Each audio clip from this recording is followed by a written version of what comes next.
ನಾನು ಬಂಗಾಳದ ಮಾಲ್ಡಾ ಜಿಲ್ಲೆಯ ಕಲಿಯಾಚಕ್ ಎಂಬ ಸ್ಥಳದಲ್ಲಿದ್ದೇನೆ.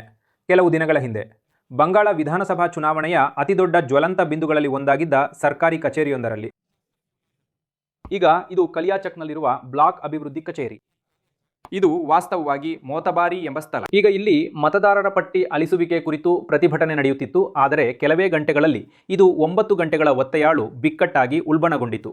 ಕನಿಷ್ಠ 7 ನ್ಯಾಯಾಂಗ ಅಧಿಕಾರಿಗಳು, ಅವರಲ್ಲಿ 3 ಮಹಿಳೆಯರು ಈ ಕಚೇರಿಯೊಳಗೆ ಸಿಕ್ಕಿಬಿದ್ದರು. ಇಲ್ಲಿನ ಗುಂಪೊಂದು ಮತದಾರರ ಪಟ್ಟಿಗಳಲ್ಲಿನ ದೊಡ್ಡ ಪ್ರಮಾಣದ ಅಳಿಸುವಿಕೆಗಳ ವಿರುದ್ಧ ಪ್ರತಿಭಟಿಸುತ್ತಾ ಈ ಇಡೀ ಕಚೇರಿಯಲ್ಲಿ ದಾಂಧಲೆ ನಡೆಸಿತು.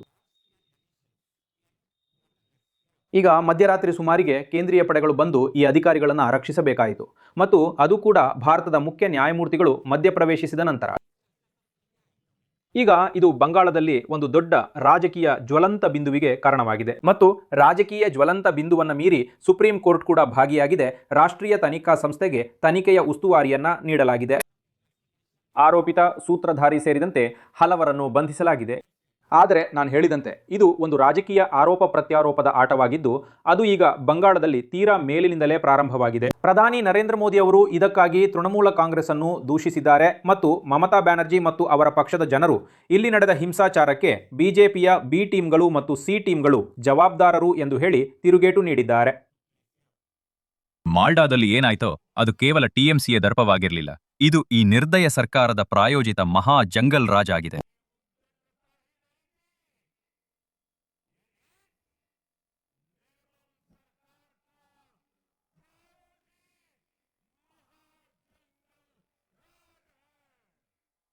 ಈ ಟಿಎಂಸಿ ನ್ಯಾಯದ ಹಿಡಿತ ಬಿಗಿಯಾದಾಗ ಸಾಂವಿಧಾನಿಕ ಸಂಸ್ಥೆಗಳ ಕತ್ತು ಹಿಸುಕುವ ಕೆಲಸ ಮಾಡುತ್ತದೆ.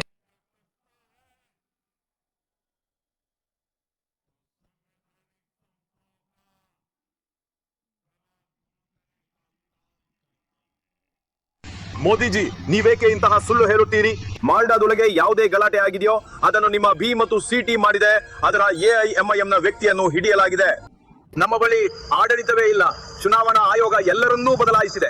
ಮಾಲ್ಡಾದ ಎಲ್ಲಾ ಕೃತ್ಯಗಳು ಬಿಜೆಪಿ ಕಮಿಷನ್ ಆಫ್ ಇಂಡಿಯಾ ಅಂದ್ರೆ ಎಲೆಕ್ಷನ್ ಕಮಿಷನ್ ಆಫ್ ಇಂಡಿಯಾದ ಜವಾಬ್ದಾರಿಯಾಗಿದೆ. ಎರಡನೆಯದಾಗಿ, ಒಳನುಸುಳುವಿಕೆ ನಡೆಯುತ್ತಿದ್ದರೆ ಅದು ಅಮಿತ್ ಶಾ ಅವರ ಕಾರಣದಿಂದ ನಡೆಯುತ್ತಿದೆ. ಅವರನ್ನು ತೆಗೆದುಹಾಕಿ ವಜಾಗೊಳಿಸಿ.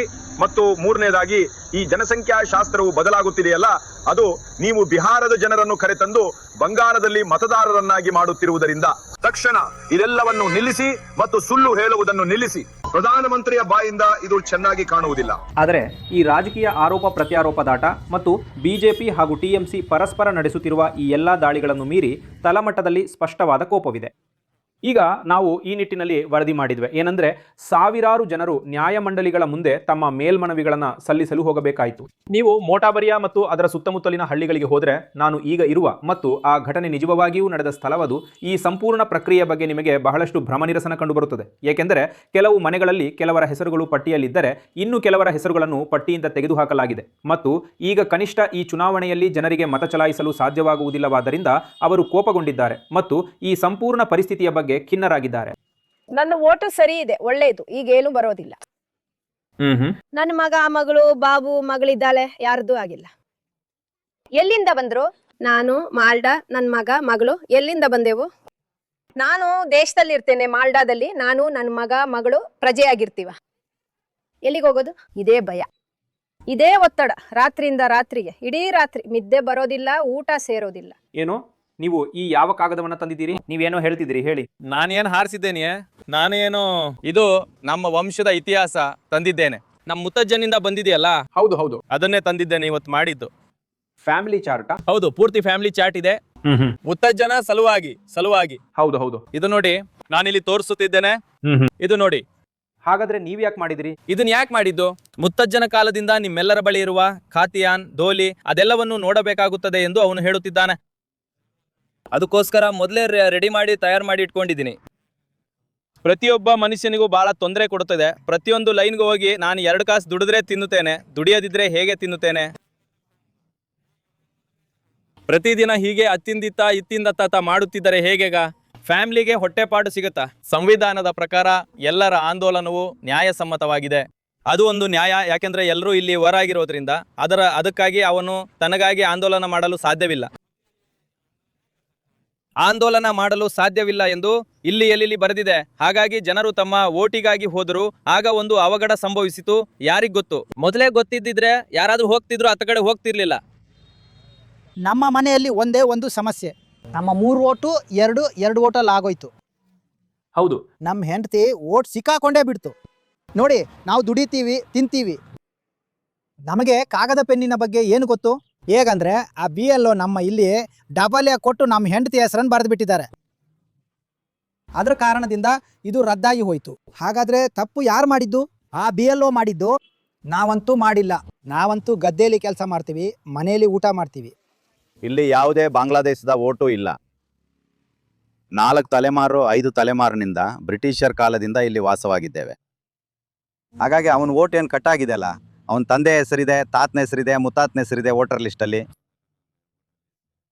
ಹೌದು, 80ರಲ್ಲಿ ನೋಡಿದ್ರು ಇದೆ, 90ರಲ್ಲಿ ನೋಡಿದ್ರು ಇದೆ. ಅವನ ಓಟ್ ಹೆಂಗೆ ಕಟ್ಟಾಗತ್ತೆ? ನೆನ್ನೆ ನಾನು ಒಬ್ಬ ಕೇಂದ್ರ ಮಂತ್ರಿಯ ಭಾಷಣವನ್ನ ಕೇಳುತ್ತಿದ್ದೆ. ಅವ್ರು ಹೇಳುತ್ತಿದ್ರು, ಯಾರ ವೋಟ್ ಕಟ್ ಆಗಿದೆಯೋ ಅವರೆಲ್ಲ ಬಾಂಗ್ಲಾದೇಶಿಯರು ಅಂತ. ಇಲ್ಲ, ಬಾಂಗ್ಲಾದೇಶಿಯರಂತೂ ಇಲ್ಲಿ ಎಲ್ಲೂ ಒಬ್ರು ಕೂಡ ಇಲ್ಲ. ನಾನು ನಿಮ್ಗೆ ಹೇಳ್ತೀನಿ, ನಮ್ಮ ದಸ್ತಾವೇಜು ನಮ್ಮ ಹೆಸರಿದೆ. 2002ರಲ್ಲಿ ನಮ್ಮ ತಂದೆಯ ಹೆಸರಿದೆ, ನಮ್ಮ ತಾತನ ಹೆಸರಿದೆ, ನಮ್ಮ ಮುತ್ತಾತನ ಹೆಸರಿದೆ.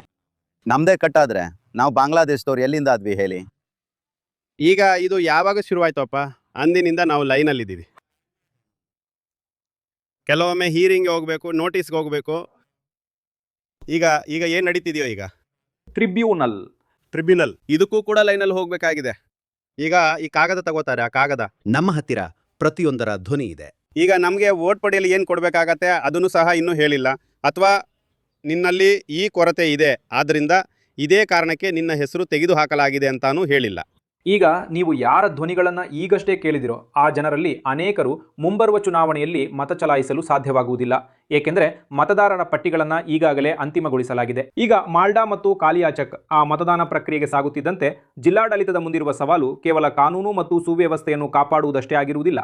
ಧ್ರುವೀಕರಣಗೊಂಡ ಮತದಾರರಲ್ಲಿ ಪ್ರಜಾಪ್ರಭುತ್ವ ಪ್ರಕ್ರಿಯೆ ಮೇಲಿನ ನಂಬಿಕೆಯನ್ನು ಮರುಸ್ಥಾಪಿಸುವುದು ಆಗಿರುತ್ತದೆ.